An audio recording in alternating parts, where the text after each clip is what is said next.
Good evening, and welcome to a presentation on Edinburgh Airport's Airspace Change Proposals. We've got a 25-minute presentation to run through which explains our proposal, and at the end of the presentation we will conduct a Q&A session. We feel that the best way to manage this webinar is to ask you to write your questions down for us. That way we can record them and keep them for others if we can put them in our FAQ. So please type your questions into the Q&A function of this meeting. At the end of the presentation, we'll read the questions out and provide a response. But if you feel your question hasn't been answered fully in this session, you can email what'syourview@edinburghairport.com and we will answer as best we can. My name's Gordon Robertson. I'm the project sponsor for Edinburgh Airport, Airspace Change, and I'll be taking you through this brief presentation. So, just as a bit of background, why are we doing this? The UK's airspace is being upgraded as part of the government's airspace modernisation strategy. That's the UK government. Aviation is a reserved matter, and Edinburgh Airport is consulting on a proposal to modernise our flight paths. This proposal is part of the UK-wide and Scottish programme to improve how aircraft fly in and out of airports. The goals here are to improve safety, increase efficiency, and to reduce the environmental impact of flights. That's both in terms of carbon and noise. And your views matter. This consultation gives you the chance to help shape the future of air travel around Edinburgh. And this presentation is designed to inform you about how the proposed changes to and from the airport and to help you explain how you can participate. It's very important that we get views, both positive and negative, to help us deliberate and make sure that we get the best design for Scotland. So why change our airspace? Well, the current flight routes rely on ageing ground-based navigation systems called DVORs. And airspace design really hasn't kept pace with modern aircraft and increasing demand. Our airspace above us hasn't changed since the runway was built in the mid-1970s. Modernisation can reduce delays, it can shorten flight times, and it can support future growth. And more efficient flight paths will also help reduce aircraft noise and lower emissions. So the airspace modernisation plan across the UK, 18 airports are redesigning their airspace as part of this strategy. In Scotland, Edinburgh and Glasgow airports, along with NATS, which is the UK's air navigation provider, are working together to modernise the skies. This joint effort is coordinated by the Airspace Change Organising Group, or ACOG, to ensure the routes are safe, compatible and efficient. The changes aim to make flying more efficient, and that means we'll overfly less people and hopefully reduce emissions. The new routes will use something called performance-based navigation, or PBN. PBN enables aircraft to follow a more precise and predictable flight path by specifying navigation performance requirements rather than relying solely on ground-based navigation aids. What this means is that flight paths will be narrower and more predictable. This is more efficient and it's safer, and concentrating the flight paths like this reduces the number of overall number of people affected by noise across a wide area. We're required to reduce our dependencies on these navigation aids, which are currently going out of service. You'll hear a lot about CAP 1616 when we're talking about airspace change. What is CAP 1616? Well, it is the CAA, which is our regulator, official process for changing airspace and flight paths. It replaced a thing called CAP 725. So it basically ensures that changes are made fairly, with safety, transparency and community input at its core. We're currently at stage 3 of a 7-stage process, which stage 3 is public consultation, which means the design is still being refined based on your feedback. This is a brief summary of the CAP 1616 process, and you can see that we are at red, which is consult, which we've gone through. We've defined what we need to do in terms of the things that we need to consider in our design. We've developed and assessed multiple route options against agreed objectives, and we've engaged with stakeholder groups in doing that, and now we're at the stage of sharing our initial thoughts for public and also stakeholder feedback. Stakeholder engagement and design principles. Well, the design process started by talking to a wide range of stakeholders, including community, airlines and regulators, and we together developed design principles, which are clear goals like improving safety, reducing noise, and supporting environmental aims. And these principles help us guide and assess all proposed flight path options. The reason we're talking tonight and over the next few months is because stakeholder feedback continues to shape the proposal at every stage of the process. When we designed options, we used the agreed design principles to create multiple conceptual route options, and these were presented as swathes, really wide areas where routes could be placed. And then as we looked more closely at the swathes and where the routes could go, this was refined with stakeholder feedback, and then we evaluated these for safety, efficiency and community impact. A full technical and environmental appraisal was then carried out to identify the best performing design. A little bit about our runway before we get into the maps. We've got one runway which can be operated in two directions. These runway directions are called runway 24 and runway 06. Aircraft arrive and depart into the wind. So that means that Edinburgh Airport's runway direction depends on the wind's direction. Across an average year, 70% of the time we take off on runway 24. So that is southwest towards Livingston. And 30% of the time we take off on runway 06. That's northeast towards the 1st of Forth. Before we get into the maps, I want to give us a high-level summary of the changes. Currently, at the moment, we use a thing called vectoring. So because the flight paths are old and quite loose, air traffic control can vector. That means they can move them off of the path and take shortcuts and move off the path quickly as they see fit. And that helps them manage the flow of aircraft. We intend to only use vectoring for bad weather or emergencies. This means that the paths are far tighter and far less people are overflown, and the aircraft will follow these PBN routes, both inbound and outbound, that I talked about previously. We'll see an overall reduction in CO2 across the impact area around Edinburgh Airport. And this is mainly because we're able to open up routes over the 1st of Forth to the east. We've done a lot of discussion with the MOD, and we're able to turn off or use the North Sea while they're not using it, and that opens up the 1st of Forth to the east. We have 3 SIDs, or standard instrument departure routes today, and we're looking to have 6 SIDs in the future off each runway. We have 2 inbound holds today, and we're talking about moving to 3 in the future. And we want to realign our Tartan hold to the south of the airfield. This is above Peebles currently.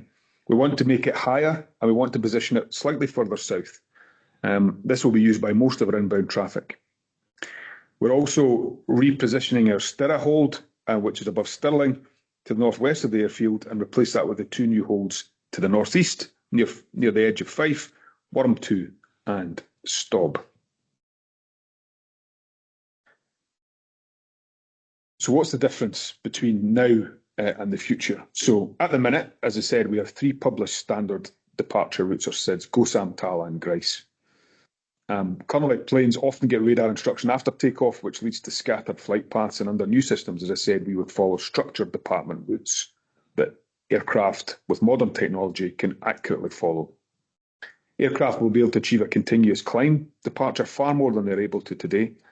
These routes will be more efficient, avoid delays, and, as I say, allow aircraft to climb faster. This reduces fuel use, CO2 emissions, and it reduces noise for many communities that won't be under the concentrated routes. I'm aware this is quite a busy slide, but what it shows is our current departures off runway 24.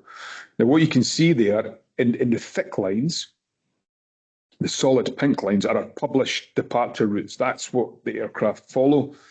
And then when we're talking about vectoring and we're talking about how these routes perform, you can see that with all of the shaded purple lines and track lines there. So that's how the aircraft actually perform today.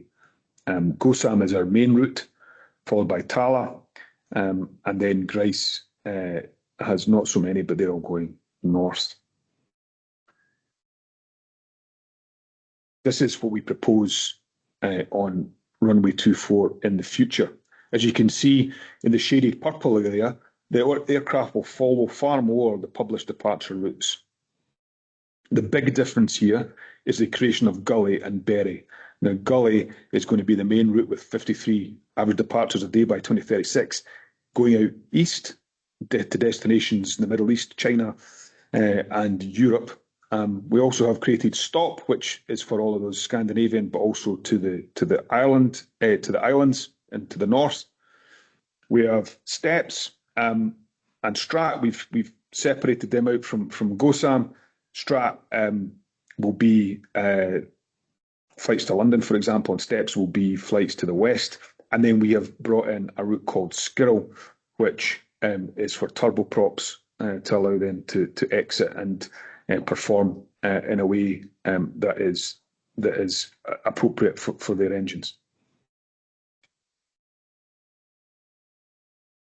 And here's a comparison. So you can see we've added in 3 more departures based on the destinations that we have to do. It creates far more efficiency.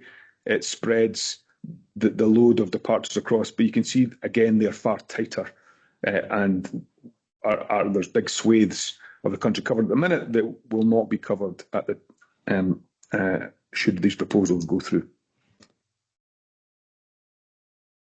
This is how 06 performs. 30% of the time we fly this, and again you can see the aircraft doubling back over the Fife Coast and out and back over Musselburgh. And again you can see the solid pink and then how they actually perform with the vectoring in place. And you can see now these are our proposals here. Again, we would want to take on the bulk of flights out from out the mouth of the estuary and have a number of flights coming back round, but certainly not in the numbers that we're seeing at the moment. And again, far tighter and using the water as much as we can. In the comparison, you can see that pretty clearly in terms of how we're tightening that up and the range of options that the new design gives us. Again, today's arrivals are the same as departures, are directed individually by air traffic controllers, creating a wide spread of paths. And again, what we want to do is modernise and tighten this up. We want it. This will then help aircraft to stay higher for longer and descend smoothly, achieving something called a continuous descent arrival, or CDA, which reduces noise and emissions. More predictable flight paths make it easier for communities to understand and manage the impact.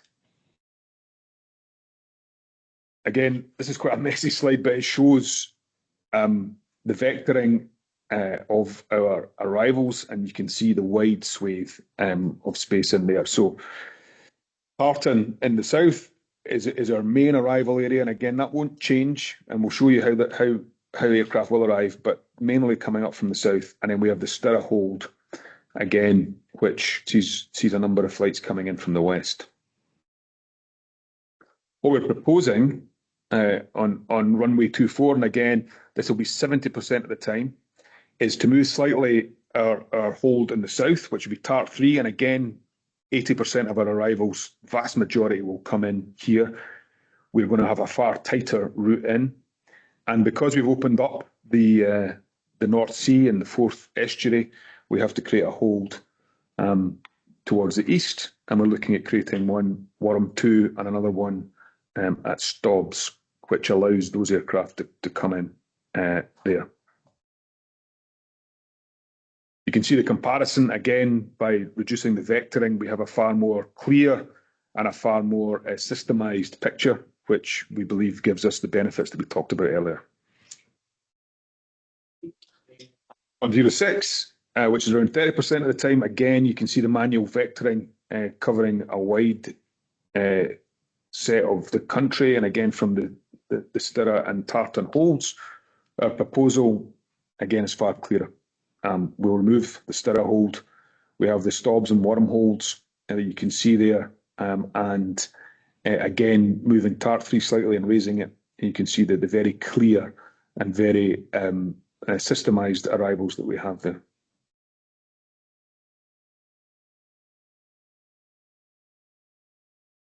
This is the comparison of 06.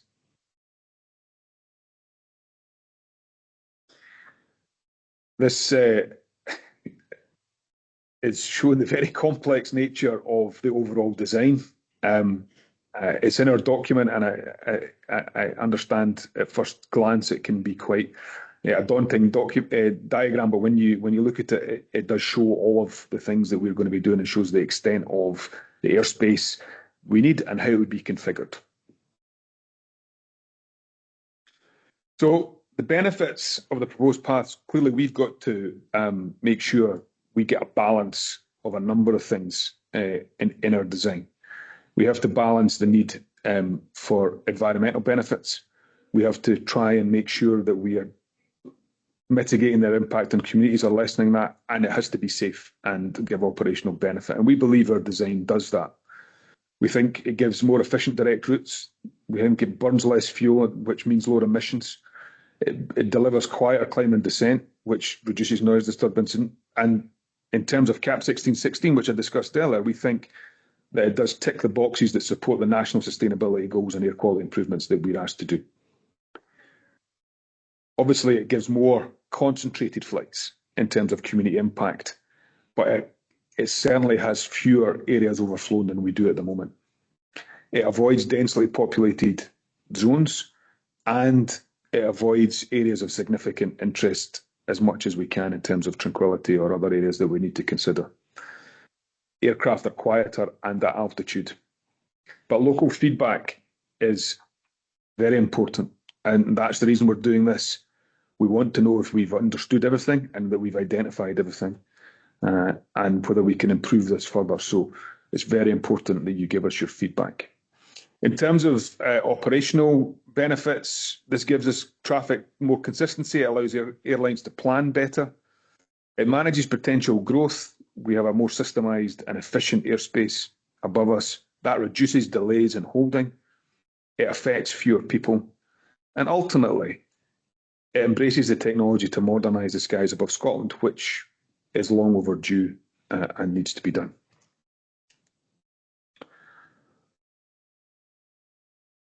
We have a document called the FOA, which is our final options appraisal document. You can get that on our website. It's a massive document that takes you through how we've considered all of the options and the routes in our design, and then how we've considered the benefits and the impacts. And this is just a summary of that, and you can see that and read that on our website. So, for example, in noise, although there will be areas that will see increased noise, we think that the overall reduction in total adverse effects on health and quality of life from noise is reduced. We think there's a negligible impact on local air quality. We think from our work on this, we've identified that it reduces the annual flight burn, which reduces the total annual greenhouse gas emissions. We believe that the impact on tranquility is negligible. No biodiversity impacts are expected. We think the delays help our capacity. We think it improves resilience. We think we give quite a good net release of controlled airspace back to those that want to use it. There will be economic benefits because of the reduced departure delay. We don't think it's going to cost anything to the airlines, although there'll be some cost for Edinburgh Airport in terms of maintaining all the things we need to do. It's safe, and it meets the aims of the airspace modernisation strategy. Now, if you want to engage in, and I totally understand that this is very complex, and there's a lot of information to take in. We've planned a series of drop-in events, which you're very welcome to attend. We've done 2 already, which have been really good, some really great discussions, some really clear feedback, and we're looking forward to the discussions that are coming up. You can see them there. We're in Cramond on Friday, Dunfermline on Monday, and then Elsferry on Tuesday. And then after that, we are going to be in Linlithgow, Peebles, Musselburgh, and Dalgety Bay. So please drop in. There's a wide team there, noise experts, consultation experts, air traffic control experts to answer any questions that you might have, so that we can help you contribute to the consultation, should that be something you want to do. We're also doing webinars. This is the second, but we have a number of webinars planned all through, so that we can again answer as many questions as we can.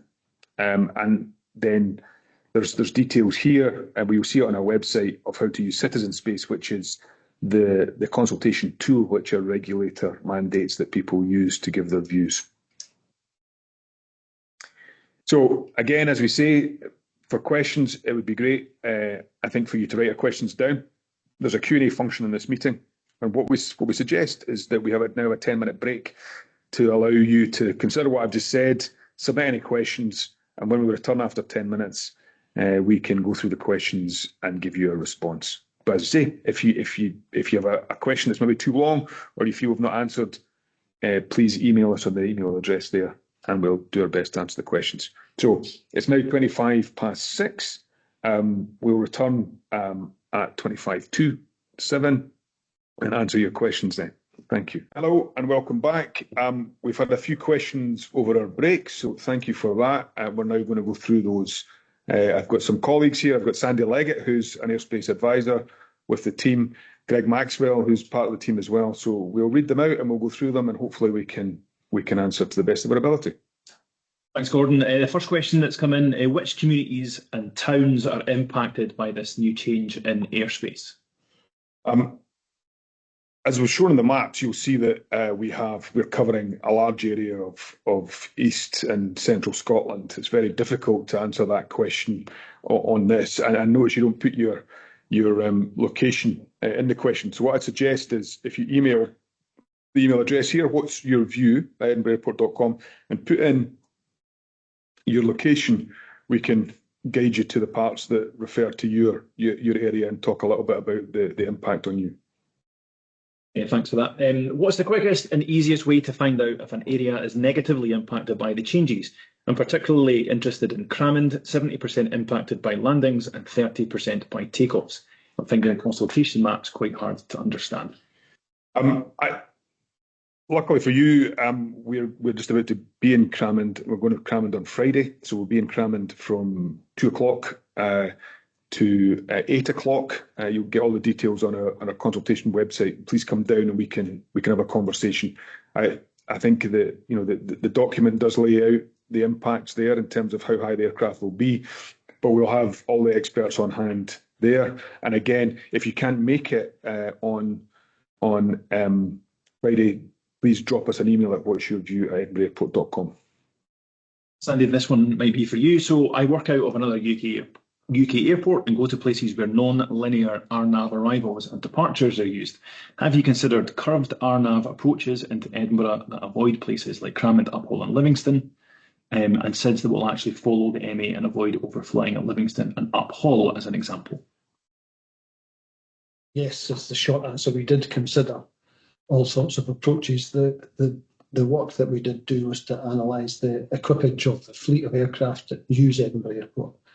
To design curved RNAV approaches requires quite a high performance of navigational capability in the aircraft, called RNP, required navigational performance, which is higher than RNAV.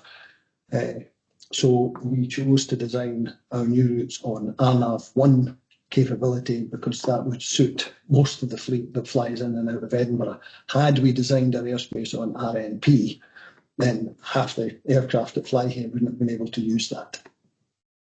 Thanks, Sandy. Working with local politicians, what format do you want us to submit alternative RNAV or RNAV AR arrivals or SID proposals? As I said earlier, our CA, our regulator, mandates that the Citizen Space portal is used for all consultation responses.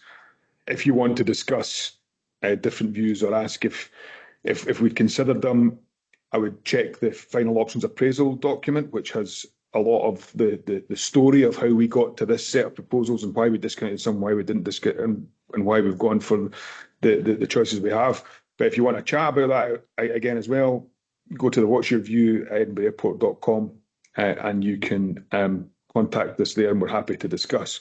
But certainly if you want to submit it as an official part of the consultation, then it has to be through the Citizen Space portal.